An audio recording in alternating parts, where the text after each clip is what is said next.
এমন পরিস্থিতি আছে আমাদের পরিবারগুলোতে, আমাদের বন্ধু বান্ধবের মাঝে, আমাদের পরিসরে, যেখানে কিছু মানুষকে অবমাননাকর হিসেবে পাবেন।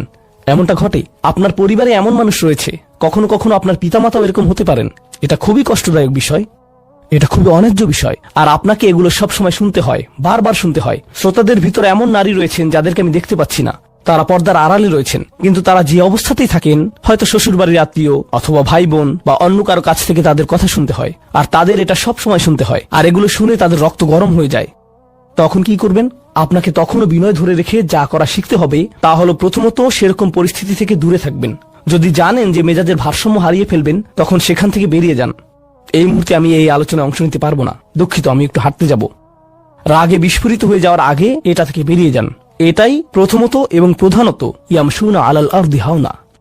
যুক্তিসঙ্গতভাবেই আয়াতটিতে এর সাথে যা সম্পর্কিত, ওয়া ইযা খাতাবাহুমুল জাহিলুনা ক্বালু সালামা, অল্প অল্প করে অবিশ্বাস্য কিছু শিক্ষা এখানে প্রদান করা হয়েছে। আরবি ভাষায় ইযা অর্থ যদি না, এর অর্থ যখন। যখন বিরক্তিকর ব্যক্তিরা, যখন সেই ব্যক্তিরা যাদের নিজস্ব নিয়ন্ত্রণ নেই, এরা যখন তাদের সাথে কথা বলে, যখন মূর্খ লোকেরা তাদের সাথে কথা বলে, এখানে বলা হচ্ছে না যে যদি তারা কথা বলে, বরং আয়াতে বলা হচ্ছে যখন তারা কথা বলে। আল্লাহ আমাকে এবং আপনাকে জানিয়ে দিচ্ছেন যে এমন লোক সব সময় থাকবে যারা আমাদের উদ্দেশ্যে কথা বলবে, যারা আমাদের সাথে আলোচনায় অংশ নিবে, যারা আমাদের সাথে ভাব প্রকাশ করবে। তাদের আচরণ হয়তো ভালো হবে না, এরকমটা ঘটবে, এটা এড়াতে পারবেন না। এই ধরনের অপ্রীতিকর অভিজ্ঞতার শিকার আপনাদের প্রত্যেকেই হতে হবে, আমি সহ। এমন লোক থাকবে যারা জাহেল। এখানে জাহেল অর্থ উপলব্ধি করুন। জাহেল অর্থ শুধুমাত্র মূর্খ না। যখন মুসা আলাইহিস সালামকে গরুর বাছুর সম্পর্কে জিজ্ঞেস করা হলো, তিনি বলেছিলেন যে তোমাদেরকে একটি গরু কুরবানি করতে হবে, আর তারা বলেছিল তুমি কি তামাশা করছো? আতাত্তাখিযুনা হুজুয়া, তুমি কি আমাদের সাথে উপহাস করছো? আমাদেরকে গরু কুরবানি করতে হবে? এখানে আমাদের সামনে জটিল পরিস্থিতি রয়েছে, কিন্তু কোনো গরু কুরবানির প্রয়োজন নেই। তিনি আসলেই রেগে গেলেন। আপনারা জানেন যখন মুসা আলাইহিস সালাম রেগে যান, তখন তিনি কিছু একটা করে ফেলতে পারেন। তো তিনি তৎক্ষণাৎ আল্লাহর কাছে প্রার্থনা করলেন এবং বললেন, আউযু বিল্লাহি আন আকুনা মিনাল জাহিলিন, আমি জাহেলদের অন্তর্ভুক্ত হওয়া থেকে আল্লাহর আশ্রয় প্রার্থনা করি। এর অর্থ মূর্খ নয়, কারণ স্পষ্টতই মুসা আলাইহিস সালাম ছিলেন পৃথিবীর জ্ঞানী মানুষদের একজন। তিনি অজ্ঞতা নিয়ে কথা বলছেন না। তিনি বলছেন, আমি আমার আবেগের উপর নিয়ন্ত্রণ হারানো থেকে, মেজাজের নিয়ন্ত্রণ হারানো থেকে আল্লাহর আশ্রয় প্রার্থনা করছি, এমন জিনিস বলা থেকে অথবা করা থেকে যা আমি এখন করতে চাই, কিন্তু আমাকে নিজেকে সংযত করতে হবে। এখন এই উপলব্ধি থেকে আলোচ্য আয়াতটিতে আসুন। এরকম মানুষ রয়েছে যারা সবচেয়ে জঘন্য কথা বলে, কিন্তু তাদের কোনো লাগাম নেই। কথাগুলো আপনার হৃদয় থেকে এসে মস্তিষ্ক হয়ে এরপর তা জিহ্বাতে যাওয়া উচিত, কিন্তু এই পথে কিছুটা লাগাম থাকতে হবে। আমার হয়তো এটা বলা উচিত না। সালামের আগমনের এবং কোরআন নাজিলের অনেক আগে থেকে বহু শতাব্দী ধরে পৃথিবী একটি নির্দিষ্ট পন্থায় পরিচালিত হয়েছে। অতীতকালের প্রচলিত কিছু জীবন পদ্ধতি নিয়ে আমি আপনাদের মনোযোগ আকর্ষণ করতে চাই, যা পৃথিবীতে আধিপত্য বিস্তার করেছিল। এটা ছিল খ্রিস্টানদের একটা জীবন পদ্ধতি, কিন্তু অন্য সভ্যতাগুলোতেও এর উপস্থিতি পাওয়া যায়। চাইনিজ সভ্যতা, ভারতীয় সভ্যতা, পারস্য সভ্যতা ইত্যাদি। সমাজকে বিন্যস্ত করার জন্য তাদের নির্দিষ্ট পন্থা ছিল। আমি এখানে খ্রিস্টানদের উদাহরণ দিব। তাদের এরকম ধারণা ছিল যে কিছু মানুষ শাসন করার জন্যই জন্মেছে, কিছু মানুষ রাজকীয় রক্ত নিয়ে জন্মেছে, আর সৃষ্টিকর্তা চান যে এই লোকগুলোই পৃথিবী শাসন করুক। যেহেতু ইতিমধ্যেই তাদের শাসন ক্ষমতা রয়েছে, এর অর্থ সৃষ্টিকর্তা এরকমটাই চান। এটাই সৃষ্টিকর্তার ইচ্ছা। এই শাসকরা হলো বিশেষ মানুষ। কোনো কৃতকর্মের জন্য তারা বিশেষ মর্যাদা সম্পন্ন না, বরং তাদের বিশেষত্ব শুধুমাত্র বংশ পরিচয়ের কারণে। শুধুমাত্র জন্মগ্রহণের মাধ্যমেই তারা বিশেষ। তারা সাধারণ মানুষের চাইতে উত্তম। সামাজিক এই কাঠামোর দ্বিতীয় অংশটি হল, তারা মনে করত যে সমাজের এমন কিছু মানুষ রয়েছে যারা সৃষ্টিকর্তা কর্তৃক বাছাইকৃত। এরা ছিল পবিত্র মানুষ, সাধক, পুরোহিত, গির্জার যাজকগণ। তারাই একমাত্র মানুষ যারা জানে যে সৃষ্টিকর্তা আসলে কে, অন্য কেউ তা বুঝতে পারবে না। এই লোকগুলোই ধর্ম বুঝতে পারে, এই লোকগুলোই সৃষ্টিকর্তার বিধানগুলোকে বুঝতে পারে, আর একমাত্র এই লোকগুলোই সৃষ্টিকর্তার প্রতিনিধি হয়ে কথা বলতে পারে। যদি কেউ তাদের সাথে দ্বিমত পোষণ করে, তাহলে সে কোনো মানুষের সাথে দ্বিমত পোষণ করছে না, বরং স্বয়ং সৃষ্টিকর্তার সাথেই দ্বিমত পোষণ করছে। তো এই দুটি শ্রেণী, একদিকে ছিল রাজকীয় অভিজাত শ্রেণী, আর অন্যদিকে ছিল আধ্যাত্মিক অভিজাত শ্রেণী। আর এই দুটি অভিজাত শ্রেণীর মধ্যে যোগসাজশ ছিল, তাদের মধ্যে অংশীদারিত্বের সম্পর্ক ছিল। ধর্মীয় অভিজাত শ্রেণী তাদের বক্তব্য প্রদান করত এবং মানুষের কাছে প্রচার করত যে রাজার প্রতি অবশ্যই তোমাদেরকে অনুগত হতে হবে, কারণ সৃষ্টিকর্তা এই রাজাকে বাছাই করেছেন। তো তারা বিভিন্ন স্থানে ভ্রমণ করে এটা নিশ্চিত করত যে প্রত্যেকেই যাতে শাসক গোষ্ঠীর প্রতি অনুগত থাকে। আর শাসক গোষ্ঠীও ধর্মযাজকদের কাছে এসে বলতো, আমরা আপনাদের গির্জাগুলোর অর্থায়ন করব, আমরা আপনাদের সুরক্ষা প্রদান করব, আমরা নিশ্চিত করব প্রত্যেকেই যাতে আপনাদের কথা শুনে। কেউ যদি আপনাদের বিরোধিতা করে আমরা তাদেরকে হত্যা করব। এভাবে আমরা আপনাদেরকে রক্ষা করব, আর আপনারা সকলকে বলবেন যাতে তারা আমাদেরকে অনুসরণ করে। এই বন্দোবস্তটি তারা তৈরি করেছিল। এরপর তৃতীয় আরেক শ্রেণীর মানুষ ছিল। তো সেখানে ছিল রাজনৈতিক বা রাজকীয় অভিজাত শ্রেণী, ছিল ধর্মীয় অভিজাত শ্রেণী। এই দুইটি ছাড়াও সেখানে ছিল অর্থনৈতিক অভিজাত শ্রেণী, যাদের কাছে অর্থ ছিল। ধারণাটি এমন ছিল যে সৃষ্টিকর্তা কিছু মানুষকে অন্যদের তুলনায় অধিক সম্পদ দান করেছেন, আর স্পষ্টতই তিনি যদি তাদেরকে সম্পদের আধিক্য প্রদান করেন এর অর্থ তিনি তাদেরকে অন্যদের তুলনায় বেশি ভালোবাসেন। তাই তারাই কর্তৃত্বের দাবিদার, তারাই ভূমির মালিকানার দাবিদার, তারাই সকল অর্থের দাবিদার, আর আমরা রয়েছি তাদের সেবা করার জন্য। এটাই আমাদের অবস্থান। তো আপনি এটাকে তৃত্ববাদ বলতে পারেন। সমাজের জন্য এটা একটা অপবিত্র তৃত্ববাদ। সেখানে ছিল শাসক গোষ্ঠী, সেখানে ছিল ধর্মীয় অভিজাত, আর সেখানে ছিল সম্পদশালী অভিজাত, আর বাকিদেরকে বলা হতো সাধারণ মানুষ। আমরা বাকি সকলে সাধারণ মানুষ, তাই না? আর আমাদের কাজ হলো এই লোকগুলোর অবস্থানকে মেনে নেয়া। আমাদের কাজ হলো সমাজে আমাদের নিজেদের ভূমিকাকেও মেনে নেয়া। এই ভূমিকা নিয়েই আমরা এই পৃথিবীতে এসেছি। এভাবেই আপনি জন্মগ্রহণ করেছেন। এটা ছিল খ্রিস্টানদের সমাজ ব্যবস্থার ধরন। তবে চাইনিজদেরও একই প্রকৃতির নিজস্ব সমাজ ব্যবস্থা ছিল, হিন্দুদেরও সমাজ ব্যবস্থা ছিল, অগ্নিপূজারীদেরও একই প্রকৃতির নিজস্ব সমাজ ব্যবস্থা ছিল, কিন্তু তাদের সকলের কিছু বিষয় ছিল অভিন্ন। এমনকি ফেরাউনের সময়ে গেলেও আপনি একই সূত্র দেখতে পাবেন। ফেরাউন বিশ্বাস করত যে সে সৃষ্টিকর্তা কর্তৃক বাছাইকৃত, তার রক্তে আভিজাত্য রয়েছে। তার একটি যাজক গোষ্ঠী ছিল যারা প্রচার করে বেড়াতো যে তোমাদেরকে ফেরাউনের অনুগত হতে হবে।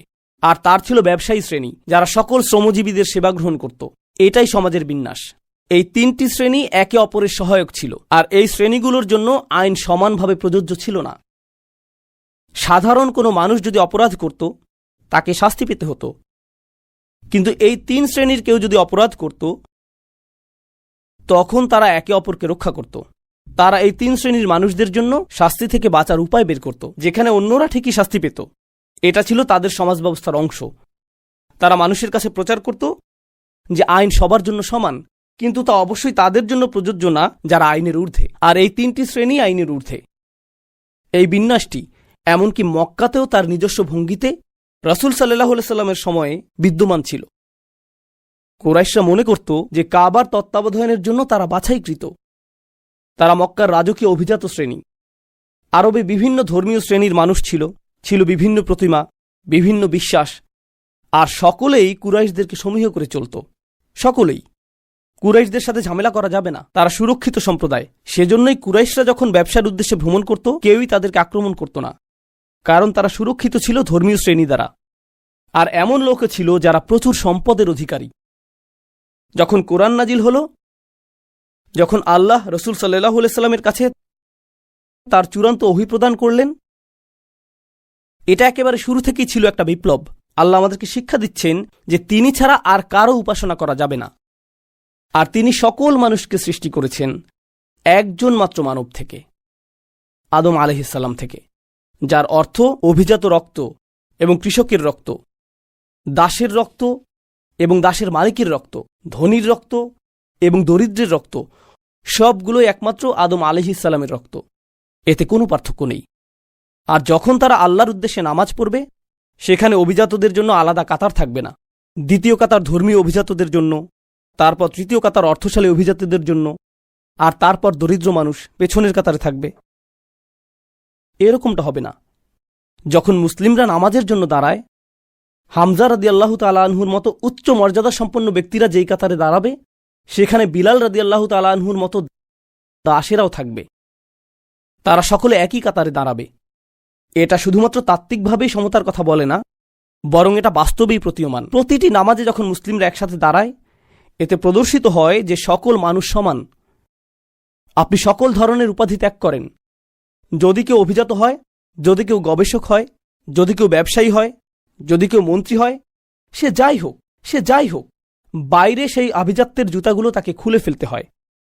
তাকে সেই জুতাগুলো খুলে ফেলতে হয়। তারা আল্লাহর ঘরে আসে, আর তখন তারা শুধুই আল্লাহর বান্দা। তারা সম্পূর্ণরূপে সমান, তাদের মধ্যে কোনো শ্রেণীবিন্যাস নেই। তবে কোরআনে অভিনব এক শ্রেণীবিন্যাসের কথা বলা হয়েছে। এরকম একটা বিষয় আসলেই রয়েছে যে কিছু মানুষ অন্যদের তুলনায় উত্তম। কিন্তু কোরআন কিভাবে এটাকে সংজ্ঞায়িত করেছে? ইন্না আক্রামাকুম ইনদাল্লাহি আতকাকুম। সবচেয়ে অভিজাত তারাই। এখানে অভিজাত শব্দটি খুবই গুরুত্বপূর্ণ, কারণ আরবরা যখন অভিজাত শব্দটি শুনতে পেল, তাদের মাথায় কি এসেছিল? এই 3 শ্রেণীর অভিজাতদের কথা তাদের মাথায় এসেছিল। এই 3 শ্রেণী যা আমি আপনাদেরকে বর্ণনা করেছি। আর আল্লাহ বলছেন, তোমাদের মধ্যে সবচেয়ে অভিজাত তারাই যারা আল্লাহকে সবচেয়ে বেশি ভয় করে, যারা আল্লাহর ব্যাপারে সবচেয়ে বেশি শঙ্কিত, যারা আল্লাহর ব্যাপারে সবচেয়ে বেশি সতর্ক। তো এখন কিভাবে আপনি নির্ধারণ করবেন যে কে উত্তম? যে মূলত আল্লাহর প্রতি সবচেয়ে অনুগত, ন্যায়ের প্রতি সবচেয়ে অনুগত, মূলনীতির প্রতি সবচেয়ে অনুগত, সত্য এবং সততার প্রতি সবচেয়ে অনুগত। যে ব্যক্তি বেশি দয়াশীল সেই উত্তম, যে ব্যক্তি বেশি সত্যবাদী সেই উত্তম, যে ব্যক্তি তার পরিবারের অধিকার আদায় করে সেই উত্তম। এতে কিছু যায় আসে না যে সেই ব্যক্তি কি মিলিয়নিয়ার নাকি বাস্তুহীন। এতে কিছু যায় আসে না যে সে কোন পরিবার থেকে এসেছে। এটা গুরুত্বপূর্ণ না, কারণ তাকওয়া ভিতরে থাকে, বাইরে না। তো বাইরে তারা কি পরিধান করেছে, বাইরের চামড়ার আবরণ, অর্জন, স্বীকৃতি, এই সকল বাহ্যিক জিনিস এই অর্থে আল্লাহর কাছে অপ্রাসঙ্গিক। এই সব কিছু আল্লাহর কাছে অপ্রাসঙ্গিক। আর অভিজাত লোকদের ব্যাপারে একটা বিষয় আপনারা জানেন যে তারা সেবক রাখতে পছন্দ করে। তারা নিজেরা নিজেদের কাজ করতে পছন্দ করে না। কল্পনা করুন, একজন রাজা তুরি বাজালো, আর এক ব্যক্তি পানি নিয়ে আসছে, কেউ ফল নিয়ে আসলো, কেউ আবার পাখা দিয়ে বাতাস করছে। অথবা বাইরে একটা শব্দ শোনা গেল, সে বলল, প্রহরী যাও দেখে আসো। সে নিজে উঠে গিয়ে দেখে আসবে না, সে অন্য কাউকে দেখে আসতে বলবে, তাই না? আল্লাহ কোরআনে কি করেছেন? তিনি এই অভিজাতদের উদ্দেশ্যে কথা বলছেন। প্রসঙ্গক্রমে মক্কি যুগের বেশিরভাগ কোরআনের আয়াত যদি আপনি মনোযোগ দিয়ে পড়েন, কোরআনের প্রাথমিক নাজিলকৃত অংশটি অভিজাতদের উদ্দেশ্যে কথা বলছে। তাদের উদ্দেশ্যেই তিনি বলছেন, বিত্তশালীদের উদ্দেশ্যে বলছেন, প্রভাবশালীদের উদ্দেশ্যে বলছেন। যেমন আল্লাহ বিচার দিবসে বলবেন, তোমার নিরাপত্তা রক্ষীদের কি হলো? তোমার নিরাপত্তা রক্ষীদের কি হলো? তোমার সেবকরা কোথায়? তুমি একা কেন? আর বিচার দিবসে তাকে অপমানিত হতে হবে। আল্লাহ বলবেন, যুক ইন্নাকা আনতাল আজিজুল করিম মা লাকুম মিন দুনিল্লাহি মিন ওয়ালি ওয়ালা নাসির। তাদের কোনো রক্ষাকারী অথবা সাহায্যকারী থাকবে না। যখন রাজা বিপদে পড়ে সে গির্জার কাছে যায়, যখন গির্জা বিপদে পড়ে তারা রাজার কাছে যায়, যখন উভয়ই বিপদে পড়ে তখন তারা যায় বিত্তশালীর কাছে। তারা একে অপরের সহায়তা পায়। বিচার দিবস শুরু হলো, সে বলবে, আমার লোকজন কোথায়? কাকে আমি এখন কল করব? আমার তো কারো কাছে যাওয়ার জায়গা নেই। কোরআন ধ্বংস করেছিল এই শ্রেণীবিন্যাসের স্বীকৃতি। মানবজাতির সকলেই সমান, মানবজাতির সকলেই মর্যাদা পাবার যোগ্য। কেউ নিচু শ্রেণী নিয়ে জন্মায়নি, কেউ কম সম্মানের যোগ্য না কারণ তার অর্থ সীমিত, কেউ বেশি সম্মানের যোগ্য না কারণ তার প্রভাব বেশি। বিষয়টা এরকম না। কারণ সম্মান আসে তাকওয়া থেকে। সম্মান সম্পূর্ণ ভিন্ন স্থান থেকে আসে, সম্পূর্ণ ভিন্ন স্থান থেকে। আর এই ধারণাটিকে চমৎকার মনে হয়, কিন্তু এটা একই সাথে বিপজ্জনক ধারণা। এটা আসলেই বিপজ্জনক ধারণা। কারণ আপনি যদি এই ধারণাটি গ্রহণ করেন, তখন আপনি মানুষকে কিছু করতে বলবেন আর তারা সেটাকে প্রশ্নবিদ্ধ করবে না, এমনটা হবে না। কারণ যদি আমি আপনাকে কিছু করতে বলি, সেক্ষেত্রে আমাকে প্রশ্ন করার অধিকার আপনার রয়েছে। আপনি এটা কোথা থেকে পেয়েছেন? আপনার যুক্তি প্রমাণ কি? হাতু বুরহানাকুম ইন কুনতুম সাদিকিন। আপনার যুক্তি প্রমাণ হাজির করুন। কিন্তু আপনি যদি গির্জা অথবা ধর্মীয় অভিজাত সম্প্রদায় হয়ে থাকেন, তখন আপনি আল্লাহর পক্ষ থেকে কথা বলেন। আপনাকে কখনোই প্রশ্ন করা যায় না।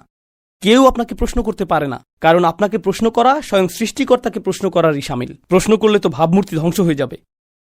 এজন্যই আপনি দেখবেন যে আমাদের ঐতিহ্য, মুসলিম চিন্তাবিদদের ঐতিহ্য অনেক আলাদা। ইহুদি ঐতিহ্য, খ্রিস্টান ঐতিহ্য এবং অন্যান্য ঐতিহ্যের তুলনায় আমাদের চিন্তাবিদদের ঐতিহ্যে, ধরুন একজন চিন্তাবিদ কোরআনের একটি তাফসির রচনা করেছেন, অন্য আরেকজন চিন্তাবিদ কোরআনের অন্য আরেকটি তাফসির রচনা করে প্রথম চিন্তাবিদের মতামতের সাথে দ্বিমত পোষণ করেছেন। তিনি এমনটা লিখেছেন, আর এই কারণে আমি তার সাথে দ্বিমত পোষণ করি। তখন কেউ এটা দেখে এই কথা বলে না যে দেখো এটা তো কুফর, কিভাবে সে এই চিন্তাবিদের সাথে দ্বিমত পোষণ করছে। না, এখানে কেউই যাজক না, এখানে কেউই অতি পবিত্র না, ওনারা সকলেই মানুষ যারা সর্বোচ্চ চেষ্টা করেছেন আল্লাহর বাণীকে উপলব্ধি করার। তারা একে অপরের সাথে মতবিরোধ করতে পারেন, বিতর্ক করতে পারেন, আর এটাই আসলে আমাদের ধর্মের শক্তিমাত্রা। ইসলাম আগমনের আগে কৌতূহল জাগ্রতকারী আরেকটা বিষয় ঘটেছিল, আর তা হলো বাইবেল সবার জন্য সহজলভ্য ছিল না। আপনি বাইবেল হাতে নিয়ে পড়া শুরু করতে পারতেন না। আপনাকে যথাযথ কর্তৃপক্ষের কাছে যেতে হতো, তারাই আপনাকে বলবেন যে এটা কি বলছে। তাওরাত এবং বাইবেল গ্রন্থ আকারে মানুষের কাছে ছিল না। তারা কিছু মৌলিক দোয়া এবং প্রার্থনা জানত, কিন্তু লিখিত গ্রন্থটি ছিল গির্জার অধিকারে। লিখিত গ্রন্থটি ইহুদি রাবাইদের অধিকারে ছিল। যখন আল্লাহ আমাদেরকে চূড়ান্ত ওহী প্রদান করলেন, তিনি এটাকে গ্রন্থ আকারে নাজিল করেননি, যাকে গোপন কোন স্থানে সংরক্ষণ করতে হবে, যাতে বিশেষ কিছু মানুষ শুধু এর নাগাল পায়। কোরআনকে মুখস্থ করা হয়েছিল এবং এটাকে ছড়িয়ে দেয়া হয়েছিল জিহ্বার দ্বারা। যে কোনো কানই এটা শুনতে পারত। এটা সংরক্ষিত কোনো তথ্য না, প্রত্যেকের জন্য এটা অবারিত। আর শুধুমাত্র এটুকুই একটা বিপ্লব ছিল। শিক্ষা প্রত্যেকেরই নাগালের মধ্যে, আল্লাহর বাণী প্রত্যেকেরই নাগালের মধ্যে। প্রত্যেকেরই আল্লাহর বাণী নিয়ে চিন্তা করা উচিত। এরপর তাদের যেতে হবে এমন ব্যক্তিদের কাছে যারা আরও বেশি জানে, এবং শিখতে হবে। এটার অর্থ কি? তাদেরকে হতে হবে অনুসন্ধিৎসু, তাদেরকে হতে হবে চিন্তাশীল, বিশ্বাসী। তারা এজন্য বিশ্বাসী না যে কেউ তাদেরকে বিশ্বাসী হতে বলেছে, তাদেরকে নিজে থেকেই বিশ্বাসী হতে হবে। আলা বাসীরহ। এটা ছিল তাৎপর্যপূর্ণ একটা বিপ্লব। এটা আসলে ইসলামী বিপ্লব। এটা নিয়েই রাসূল সাল্লাল্লাহু আলাইহি ওয়াসাল্লাম এসেছিলেন। আমি এগুলো আপনাদেরকে বলছি কারণ আমরা ইতিহাসের নির্দিষ্ট একটি সময়ে বাস করছি। ১৫০০ বছর হয়ে গিয়েছে রাসূল সাল্লাল্লাহু আলাইহি ওয়াসাল্লামের আগমনের পর। প্রায় ১৫০০ বছর পার হয়ে গিয়েছে। তো এটা দীর্ঘ একটা সময়। তলা আলাইহিমুল আমাদ, এভাবে কোরআন আমাদের পূর্ববর্তীদের বর্ণনা করেছে। তাদের উপর দীর্ঘ সময় পার হয়ে গিয়েছে। সময়ের সাথে সাথে যা ঘটে তা হলো আমরা কিছু জিনিসের কথা ভুলে যাই যা প্রথমে উপস্থিত ছিল। আমরা শুধুমাত্র একটা সংস্কৃতিতে পরিণত হই, ঠিক যেভাবে অন্য সকল ধর্ম সংস্কৃতিতে পরিণত হয়েছে। আমরা মুসলিম পরিবারে জন্মেছি, আমরা মুসলিম সমাজের মাঝে জন্মেছি। সব কিছু ছকবাঁধা নিয়মে চলবে, এতে আমরা অভ্যস্ত হয়ে পড়েছি। আমরা কখনো প্রশ্ন তুলি না, আমরা কখনো অনুসন্ধান করি না। আর আমরা ইসলাম পালন করি কারণ আমাদের পরিবেশ ইসলামিক। দয়া করে মনোযোগ দিয়ে কথাটি শুনুন। আমরা ইসলাম গ্রহণ করেছি কারণ আমরা আমাদের পরিবারে অথবা সমাজে ইসলামিক পরিবেশ পেয়েছি। তো আমাদের ইসলাম ভিতর থেকে আসেনি, এটা এসেছে পরিবেশ থেকে, যা থাকে বাইরে। কিন্তু এখন সময় পরিবর্তিত হয়েছে। যদি আপনি ত্রিনিদাদে বাস করেন, টেক্সাসে বাস করেন, লাহোরে বাস করেন অথবা ঢাকায় বসবাস করেন, কিছু যায় আসে না পৃথিবীর কোথায় আপনি বসবাস করছেন। এখন আপনার পরিবেশ কিন্তু চারপাশের পরিবেশই নয়, এই ডিভাইসের মধ্যেও একটা পরিবেশ রয়েছে, এখানেও একটা পরিবেশ রয়েছে। আপনার সামনে এখন এমনভাবে সবকিছু উন্মুক্ত হয়েছে যা আগে কখনোই হয়নি। মানবজাতির কাছে এর আগে কখনোই এত কিছু উন্মুক্ত হয়নি। তো আপনার পরিবেশ যা আপনাকে নিরাপদ রাখত, আর আপনার বিশ্বাস যা নিয়ে আপনি স্বাচ্ছন্দ্যে থাকতেন, কারণ আপনার চারপাশের সকলে তাই বিশ্বাস করে যা আপনি বিশ্বাস করেন, সেটা এখন আর থাকছে না। সেটা এখন হুমকির সম্মুখীন, সেটা প্রশ্নের সম্মুখীন, সেটা সন্দেহ সংশয়ের সম্মুখীন।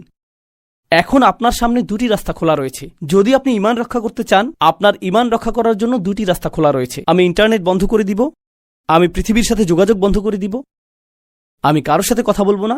আমি শুধু অল্প কিছু মানুষের মাঝে থাকতে চাই যা আমার ঈমানকে রক্ষা করবে। আর সবকিছুই ফিতনা, অন্য সবকিছুই কুফর, অন্য সবকিছুই আমাকে ধ্বংস করে দিবে। প্রসঙ্গক্রমে কয়েকশো বছর আগে গির্জাগুলো মানুষকে বলতো যে জ্ঞান অর্জন করবে না, প্রশ্ন করবে না, অনুসন্ধানী হবে না, কারণ যদি তুমি বাইরের কোনো কিছু শিখো এটা তোমার বিশ্বাসকে ধ্বংস করে দিবে, এটা তোমার বিশ্বাসকে ধ্বংস করে দিবে। গির্জাগুলো মানুষকে এটাই বলতো। সেজন্যই তারা বই পুড়িয়ে ফেলতো, কারণ তারা চাইতো না যে মানুষ জ্ঞান অর্জন করুক। কারণ মানুষ যদি জ্ঞান অর্জন করে, তারা খ্রিস্টবাদকে প্রশ্নবিদ্ধ করা শুরু করবে। আমরা এটা হতে দিব না, এটা আমাদের গোটা পদ্ধতিকেই ধ্বংস করে দিবে। তো আমাদের সমাধানও যদি হয় যে আমরা কিছু শিখব না, ঈমান রক্ষার জন্য আমরা লুকিয়ে থাকব, তাহলে আমরা ভুলে যাচ্ছি যে আমরা আসলে কারা। আল্লাহ আমাদেরকে এই ধর্ম এজন্য দেননি যে আমরা পরিবেশ থেকে লুকিয়ে থাকব। আল্লাহ আমাদেরকে এই ধর্ম দিয়েছেন পরিবেশকে পরিবর্তন করার জন্য। এজন্যই আসলে তিনি এই ধর্ম প্রদান করেছেন। এই ধর্ম ফিতনা থেকে পালিয়ে যায় না, বরং ফিতনাকে নির্মূল করে দেয়। এই ধর্মটির ভূমিকা এটাই। এজন্যই আল্লাহ এটাকে বলেছেন আমাদের পিতা ইব্রাহিম আলাইহিস সালামের মিল্লাত, দিন বা ধর্ম। ইব্রাহিম আলাইহিসসালামের চারপাশ শিরকে পরিপূর্ণ ছিল, আর তিনি প্রতিনিয়ত এটাকে প্রশ্নবিদ্ধ করেছিলেন। তিনি প্রতিনিয়ত প্রশ্ন করেছিলেন আর এটাকে চ্যালেঞ্জ করেছিলেন। আমরা ইব্রাহিম আলাইহিসসালামের ধর্মকে ধারণ করতে পারবো না যদি আমাদের অভ্যন্তরে এমন কিছু না থাকে যা আমাদের ঈমানকে পরিচালিত করে। আমার সাথে সাথে শুধু এই বিষয়টি চিন্তা করুন, সেই মানুষেরা যারা সর্বপ্রথম কোরআন শুনেছিল, আমরা এই বিষয়ে সাধারণত চিন্তা করি না যে যখন কোরআন নাজিল হচ্ছিল অধিকাংশ মানুষ যারা কোরআন শ্রবণ করেছে তারা মুসলিম ছিল না। যখন কোরআন প্রথমে নাজিল হচ্ছিল আর রাসূল সাল্লাল্লাহু আলাইহি ওয়াসাল্লাম আয়াত তেলাওয়াত করছিলেন, বেশিরভাগ কান যেগুলোতে কোরআন প্রবেশ করছিল সেগুলো মুসলিমদের কান ছিল না। এর আগে তারা কয়েকশো বছর ধরে অমুসলিম থেকেছে। কোরআনের প্রতিটি আয়াত তাদের সংস্কৃতিকে প্রশ্নবিদ্ধ করেছে, এটা তাদের পরিবার প্রথাকে প্রশ্নবিদ্ধ করেছে, এটা তাদের পরিবেশকে প্রশ্নবিদ্ধ করেছে, এটা তাদের জীবন পদ্ধতিকে প্রশ্নবিদ্ধ করেছে, এটা সব কিছুকে প্রশ্নবিদ্ধ করেছে। কেন তারা পরিবার ত্যাগ করবে, সংস্কৃতি ত্যাগ করবে, স্বাধীনতা ত্যাগ করবে, সব কিছু ত্যাগ করে এই বাণী কেন গ্রহণ করবে? এটা আসলে কি? আল্লাহর বাণীটিতে শক্তিশালী কিছু ব্যাপার রয়েছে। আল্লাহর বাণীতে অতি প্রাকৃতিক অলৌকিক কিছু ব্যাপার রয়েছে। কল্পনা করুন, ইসলামের আগমনের পূর্বে তারা যা ইচ্ছা খেতে পারত, তারা যা খুশি তা করতে পারত, তারা যাকে ইচ্ছা হত্যা করতে পারত, তারা যেভাবে ইচ্ছা সেভাবে ব্যবহার করত, তারা যা ইচ্ছা তাই বলতে পারত। এরপর ইসলাম আসলো এবং সীমাবদ্ধতা আরোপ করল। তারা কি খেতে পারবে, কাকে তারা বিবাহ করতে পারবে, তাদের আচরণ কেমন হবে, কিভাবে তারা ব্যবসা করবে। কেন আমি এই সকল সীমাবদ্ধতা মেনে নিচ্ছি? আমি তো এর আগে স্বাধীন ছিলাম, কেন আমি এর অনুসরণ করছি? এটা অতিরিক্ত কঠোর। প্রসঙ্গক্রমে আপনি এখন মুসলিম তরুণদের কাছ থেকে এই একই রকমের প্রশ্ন শুনবেন। মুসলিমরা বলে ইসলাম অনেক বেশি কঠোর, এটা অনেক বেশি সীমাবদ্ধকারী। আর আমি বলি আপনার এই প্রশ্ন নতুন না। প্রকৃতপক্ষে মুশরিকরা এই প্রশ্নটি কয়েক হাজার বছর আগে তুলেছিল। 1500 বছর আগে যখন কোরআন প্রথম নাজিল হয়, কেন আমি ধর্মটি গ্রহণ করব যা আমার উপর সীমাবদ্ধতা চাপিয়ে দেয়, যেখানে আমি এটা ছাড়া মুক্ত থাকতে পারি? শিরক অনেক বেশি সহজ, মুশরিক হওয়াটা অনেক বেশি উদারপন্থী, যেখানে ইসলাম অনেক বেশি রক্ষণশীল, তাই না? প্রশ্ন হলো, কেন তারা এটা গ্রহণ করলেন? তারা শুধু এটা গ্রহণই করলেন না, বরং এর জন্য জীবন দিতেও প্রস্তুত ছিলেন। তাদেরকে নির্যাতন করা হয়েছিল, প্রহার করা হয়েছিল, কিন্তু তাদেরকে ইসলাম মুক্ত করা যায়নি। তাদেরকে দ্বিখণ্ডিত করে ফেলা হয়েছিল, কিন্তু তারা লা ইলাহা ইল্লাল্লাহ ত্যাগ করেনি। কি ঘটে যাচ্ছে এখানে? এমনকি তাদের পরিবার তাদের কাছে এসে বলেছে, কুনতা ফিনা মারজুয়া, আমরা তোমাকে ভালোবাসতাম, তোমার প্রতি আমাদের আশা ভরসা ছিল, কেন তুমি এরকম হয়ে গিয়েছ? তোমার ভেতরে কোন জিনিসটা পরিবর্তিত হয়ে গিয়েছে? কোনো একটা জ্ঞান তাদের কাছে এসেছিল, যার দ্বারা তারা বাইরের মিথ্যাগুলোকে দেখতে পারছিলেন। এরপর এখন তারা সত্যের প্রতি দৃঢ় প্রতিজ্ঞ। এটা শুধু তখনই ঘটবে যখন কারো ভিতরে বাসীরহ থাকবে। তারা নিজেরাই দেখতে পারে যে এটা আল্লাহর বাণী, তারা নিজেরাই অনুভব করতে পারে যে এটা আল্লাহর বাণী। পৃথিবীতে অনেক মুসলিম রয়েছে, কোটি কোটি মুসলিম রয়েছে সারা পৃথিবী জুড়ে। যদি আমাদের বেশিরভাগ মানুষই শুধুমাত্র এজন্যই মুসলিম হই কারণ আমাদের পিতামাতা মুসলিম, কারণ আমাদের আশেপাশের পরিবেশ মুসলিম, তাহলে আমাদের ইসলাম সংকটের মধ্যে আছে। আমাদের ইসলাম সংকটের মধ্যে রয়েছে কারণ আশেপাশের পরিবেশ পরিবর্তিত হচ্ছে, আর যখন আশেপাশের পরিবেশ পরিবর্তিত হয়ে যাবে তখন ইসলামও পরিবর্তিত হয়ে যাবে। যেই জিনিসটি আমাদের ইসলামকে অব্যাহত রাখবে, আশেপাশের পরিবেশ পরিবর্তিত হোক বা না হোক, কোনো কিছু এটাকে প্রভাবিত করবে না যদি ইসলাম ভেতর থেকে আসে, বাইরে থেকে না। এটা ভিতর থেকে আসতে হবে। আমি আমেরিকায় থাকি, কখনো কখনো তরুণ ছেলেরা এসে আমাকে বলে, উস্তাদ, আমেরিকায় মুসলিম হিসাবে বসবাস করা আসলেই কঠিন। আর আমি বলি, আমার জীবনে এর চেয়ে অদ্ভুত কথা আর শুনিনি। আমেরিকায় মুসলিম হিসাবে বসবাস করা খুবই কঠিন। যখন 2 + 2 = 4 হয়, এটা ত্রিনিদাদে মেনে নেওয়া কঠিন না যে 2 + 2 = 4। আর কানাডায় এটা মেনে নেওয়া অধিকতর কঠিন না, অন্য কোনো স্থানেও এটা অধিকতর কঠিন না।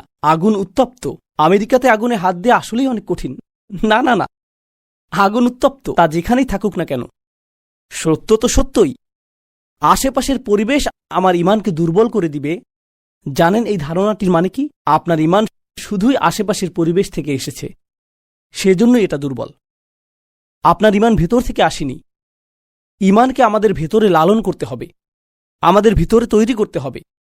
একমাত্র সেভাবে তা আসবে যেভাবে এটা প্রথমবার এসেছিল। প্রথমবার এটা এসেছিল যখন মানুষ আল্লাহর বাণী নিয়ে চিন্তা করেছিল। রাসূলুল্লাহ সাল্লাল্লাহু আলাইহি ওয়াসাল্লাম কোরআনের আয়াত তেলাওয়াত করেছিলেন। মানুষ চিন্তা করেছিল যে এই কথাগুলো আসলে কি, তিনি কি বলছেন। আর যত বেশি তারা এটা নিয়ে চিন্তা করেছিলেন, পৃথিবীকে তত নতুনভাবে আবিষ্কার করেছিলেন। এরপর আপনি আশেপাশের পরিবেশকে জাহান্নাম বানিয়ে ফেলতে পারেন, তারা ইসলাম ত্যাগ করবে না।